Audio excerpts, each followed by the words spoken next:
Does religion make you a good person?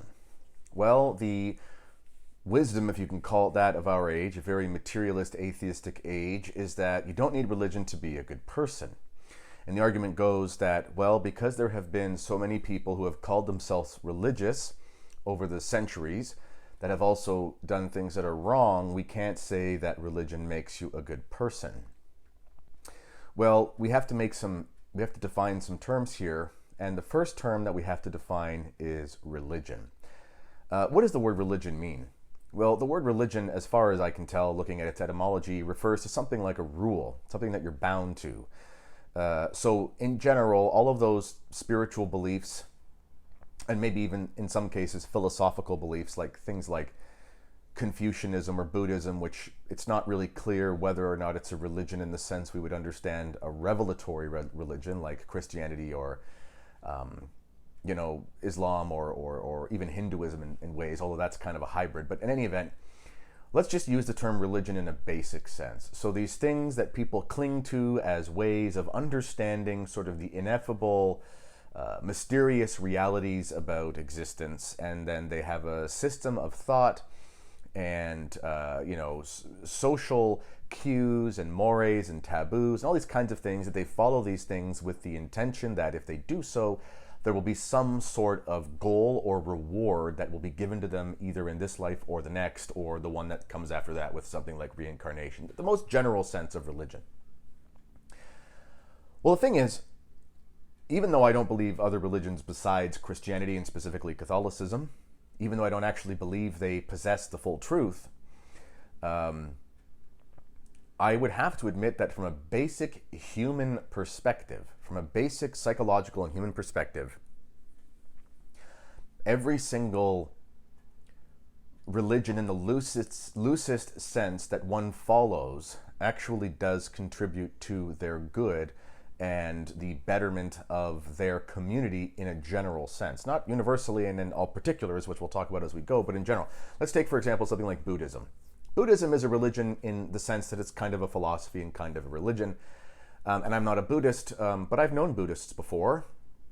And quite frankly, I mean, if you take aside some of the, let's say, the spiritualist elements of some aspects of some Buddhist schools of thought, in general, I mean, really it's a life of temperance. It's a life of basically the four cardinal virtues. I mean, in the basic natural sense, it's kind of something like Stoicism in some ways. And of course, I mean, if you were trying to think, if somebody was kind of going off the rails in their personal life and they had problems with whatever things people have problems with, if they were to go find some Buddhist teacher and spend some time in meditation and sort of cool their jets and get themselves together and stop being so selfish and sort of practice the practices of meditation and calming themselves down and saying no to certain things and having more balance, I mean, you would have to admit that that person was better. I mean, I don't think anyone could deny that.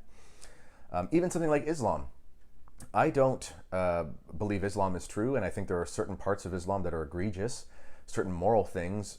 However, if we were to look at, let's say, a Muslim society versus a fully pagan society, which is what societies are when they're not in these revelatory religions or philosophies like Islam, a Muslim society is better. I mean, Islam, again, they have lots of, let's say, peculiarities and exceptionalities in how certain of their prophets, interpret certain things. There's many egregious things. But even if you take somewhere that, the left-wing liberals of the world hate the most, a place like Saudi Arabia, well, yeah, they don't have a lot of the same fundamental, let's call them human rights in the basic sense without getting too preachy.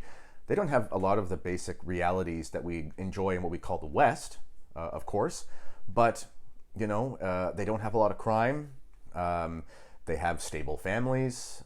They believe in beauty, and they believe in, building up patriotic values. I mean, there's a lot of things about a place like that that makes life actually a lot better than it would be in a state of pure nature. And we could keep going with different religions, but if we compare the basic human being in his most natural, primitive state with no regulating religious principles that he is bound to, just in the most basic sense, I mean, I don't think how we can look at history and say religion does not make you a good person in the general sense, meaning overall, it brings improvements to the behaviors and the actions and the goal-oriented trajectory of most human beings. I think that's pretty obvious.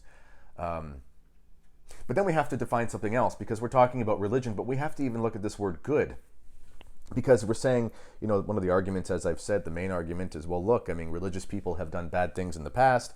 Look, there's been religious people who have gone to war. Doesn't religion cause war? Or whatever. Well, if that's the case, then we're saying good. I mean, what does the word good mean? I mean, what definition are you using for the word good? How can you use the word good and apply it to a religion without knowing the fact that you're appealing to something that is a metaphysical principle that has been distilled and defined and clarified by the great religious thinkers, specifically in the Christian tradition, as we'll talk about? If you're using the word good, you have to recognize that you're actually appealing to a Christian religious concept, at least a natural law concept, even before the revelation of Christianity. You're appealing to a concept of the state of affairs of something being good versus something being evil. So what does good even mean? Well, we could look at it in the natural sense. So there are natural goods and there are natural evils. So a natural good is something like health. We would all say, for example, if so-and-so had been eating well and he wasn't a drunk and, he'd been exercising and he was sleeping well, he looked healthier, we'd say he's in good health in a purely natural sense. Things are going all right for good old so-and-so. On the other hand, if so-and-so, good old so-and-so went off the rails and he started drinking like a fish and he started eating a lot of fast food and he sat on the couch and played video games and he, didn't sleep very well and drank a bunch of energy drinks, we would say, whoa, so-and-so's in bad health. So we understand that there are natural goods and natural evils. But even there, it's kind of interesting, isn't it? Because a natural good is the presence of it is a plenitude, a fullness of the potential of a thing to be healthy. That's what it is. Or to have integrity. And meaning it's not broken up into pieces. All of what it's supposed to be is there. Whereas an evil, it's not really the presence of something, it's the absence of something.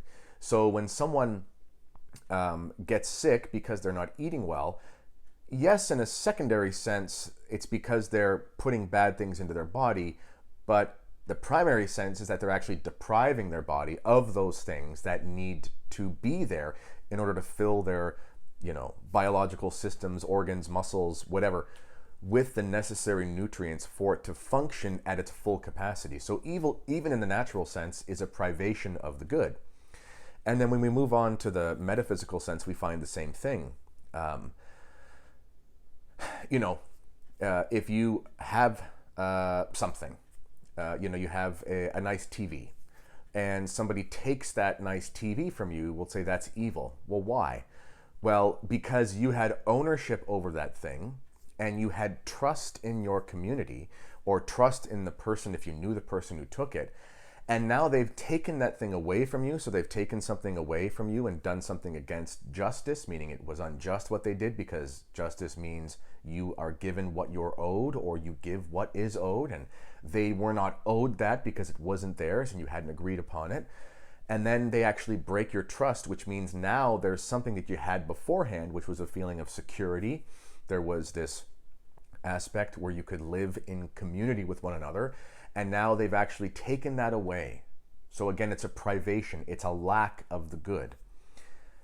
We would say, for example, if somebody was walking down the road and saw someone dying on the side of the road, and all of us, for example, would say, if I saw someone dying on the side of the road, I would stop and I would help that person, and that'd be the right thing to do. That'd be good.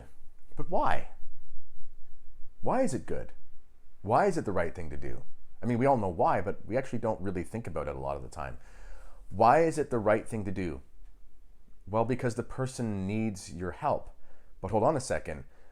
Why do they need your help? Well, because they're lacking a state of health, meaning there's a natural evil that's happened to them or is happening to them, and we want to help to restore them to that state of natural good. But the thing is, it's not just a natural action that we're doing, because we're deciding that we should actually do something to help that person because it's right to do that, meaning There's a reason beyond just their physical state that requires us and implores us to do something to help them for some principle that is higher than even nature itself. You know, we've been defining here, for example, religion and good, but we actually probably need to go back a little bit further and even think about the reality of language. You know, I myself am a creationist, and if you're an atheist watching this, which is rare, not a lot of atheists watch my channel, but if you are, welcome, and please hear me out. I don't believe in evolution, and there's a lot of reasons I don't believe in it. Yes, I have religious motivations to not believe in it, and if you're an atheist and you are an evolutionist, you probably have religious motivations to believe in it as well. You're just not being honest with yourself.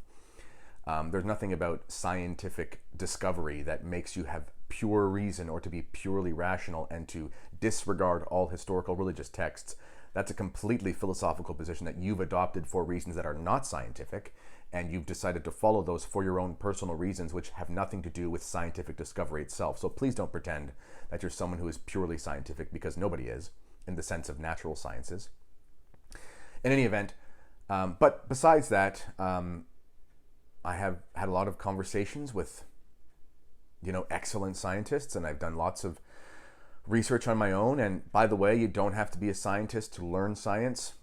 If that were the case, nobody could become a scientist, because everyone who goes to university to become a scientist after their 4-year degree in chemistry or whatever, they don't start out with that certification. So they learn what they need to learn on the way, and then when they've read all they need to read, they're a scientist. So to say that you can't understand science without being a scientist makes it impossible to become a scientist. So please don't use that ridiculous statement.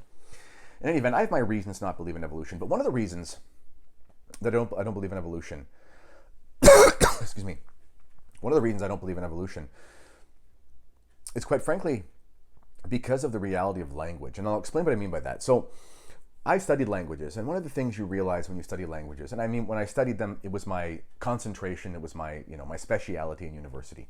I speak 4 languages fluently: Spanish, French, Italian, and English. And of course, when you study languages in university, they make you take linguistic courses. So I took some basic linguistic courses about sort of the reality and the science behind language, and the various sounds we make with our mouths and how we categorize these things and that sort of thing. If you ever read a dictionary, an old dictionary, and you see those little symbols with the little funny ways the letters are, that's the sort of thing you learn in linguistics, so you can learn to pronounce things with these universal symbols even if you don't hear it. That's the idea. In any event, one of the things that's clear is that if you don't learn to speak a language when you're young, and then you start after the age of adolescence, let's say after the period of adolescence, it's almost impossible that you're ever going to be able to speak that language without a very thick accent. There's something about the elasticity of whatever, things firing in your brain. There's something that makes it possible to do it at a young age and not at an older age. And furthermore, there have been some studies, which are very sad studies, but they're things that have been done, where people, for, let's say, reasons of strange behavior by their parents, were basically sequestered and never taught to speak a language, any language. And when they're discovered at the age of 10, 11, 12, 13, they can actually never really learn to speak beyond a basic broken type of speech. And if they're old enough, they can't learn to speak at all. Why is this important? Well, if we take the evolutionary narrative, and basically it's sort of these hominid creatures, and there's these gradations of more intelligence, blah, blah, blah, blah, blah. You know the story, it changes all the time anyway, but let's just take the basic narrative. And there can be no language in the revelatory sense with the pure evolutionary perspective, so there's no one to teach it to them. And you have to be taught language in order to speak it. So somehow in the evolutionary paradigm, with a bunch of barks and squeaks and grunts and moans and whatever, somehow a language will develop over time, but not too long of time, because it has to be done while the person is young enough to be able to do it, and then they have to be able to synthesize that into a particular way of communicating that has universal concepts that are agreed upon by all in the community, and then they have to impart that on their children. If you look at it, it's basically impossible. Yes, the evolutionists will say, don't worry, we have this magic wand, it's called time. We say boom, and we add time to everything, and everything is possible with evolution. Well, that's wizardry, that's not science, but anyway. The point being, language itself is metaphysical. There's really no natural explanation how there's language without something being revealed, which brings us back to something that we have to consider unchanging principles. Because even if you were to believe in the fantasy of language acquired, in a purely evolutionary perspective, you would still be in a position where you'd have to deal with these unchanging concepts that can be agreed upon in order to have anything to talk about at all. We don't just talk about, walls and stairs. We talk about forms. We talk about types of things. We talk about truth and lies and falsehoods and everything in between. And we have principles that we can use to assess these things, and those things are universal across all peoples, regardless of what language they speak. Which brings us back to the point where there is no way that we can say that there is no way of looking at man in a state of pure, unadulterated nature without there being some sort of revelatory reality, whether it be the religion, the morality, or the language. And there's a reason why I've given this long-winded thing. Because when you take into account this basic question of atheists asking, does religion make you a good person? Well, again, we've got religion. What is that? In the basic sense, anyone being bound to any particular rule, which is going to tell them they can do certain things and not others, is going to tend towards the good, even if the religion itself is false. In the sense of it being good, yes, all religions do have this reality where they expect you to help with the natural and supernatural or metaphysical goods. And good, again, is a privation of, or evil is a privation of good, something's lacking. And even the fact that we're using these words points to the fact that there is something that binds all of us, that makes it necessary for us to use these principles, and this thing itself isn't easily, if at all, found in nature and never really can be, and is in and of itself sort of a religious thing, meaning it's a metaphysical or a spiritual thing. It exists outside of the basic material reality. So we should probably go on to the real question is, well, does being a Christian make you a good person? Well, the funny thing is if you're going to judge someone as a Christian to see whether or not they're a good person, you're ironically going to have to judge them by a standard, and that standard will have to be a Christian standard. Because if you judge a Christian by a Muslim standard, well, actually, there's a lot of things Christians could do that Christianity would not allow, but if they were judged by a Muslim standard, they would be a good person still. For example, if you found out somebody was a Christian and he had multiple wives, you'd say, well, he's not a good man. But if you were a Muslim and believed that having multiple wives was good or okay or permissible or even desired, then you would have no grounds to say that he's not a good person. If you found out that so-and-so was an adulterer, for example, he cheats on his wife, and you would say, well, he's a bad person. He's a bad Christian for doing that. Well, bad according to who? According to Christianity, but not according to nature, not according to science. There's nothing in science that says you shouldn't cheat on someone. There's nothing in basic evolutionary materialism that says that you shouldn't. In fact, by basic evolutionary materialism, you should probably go and fornicate with as many people as you want to make the human race grow, because all there really is a state of animality in the first place. So you're going to have to use Christianity to judge Christians, which is a very strange thing to then turn around and say, well, being a Christian doesn't make you a good person, when you're using Christianity's guide to what it means to be good, basically the 10 Commandments and the various teachings of Christ, in order to decide whether or not that person is good. And let's go even deeper. It's not just, for example, the actual act of doing something, but, for example, I don't think there's a woman alive, except for the random weirdos that pretend they don't have morality, like these polyamorous people or whatever. But I don't think there's a woman alive who would like to find out, who would feel good in the sense of a pure good, to know that her husband had been thinking lustful thoughts about other people. In fact, if they're even married in the first place, one man, one woman, that is not something that's found in nature. That's a whole Christian thing anyway, but that's another conversation. But let's just say they're married, and they find out that their husband, the woman finds out that her husband has been, thinking about other women in a lustful sense. Well, she's probably going to feel jealous. Why? That's not found in pure nature. Why can't he just think about other women in a lustful sense? Because Christ said, if you lust after a woman who is not your wife, you've already committed adultery. We understand that in a spiritual sense, in the sense of a crime against the moral law, even if you don't do something with your physical body, you've still made the intentionality to revel in something sinful, and we universally see that as wrong. That is not found in pure nature. We could keep going with examples, and I'm sure that people could level a ton of different accusations against the church and whatever, and that's fine, but that's not the point. The point is that in order to say religion does not make you a good person, you have to use language, which is a metaphysical revelatory thing that you can't create on your own and must come from some unchanging source, which means that God has to be there. You need to talk about religion, which universally does bind people to a set of principles and rules, which necessarily makes it so that you can and cannot do certain things, which will create at least some sort of order, which does mean something better than chaos.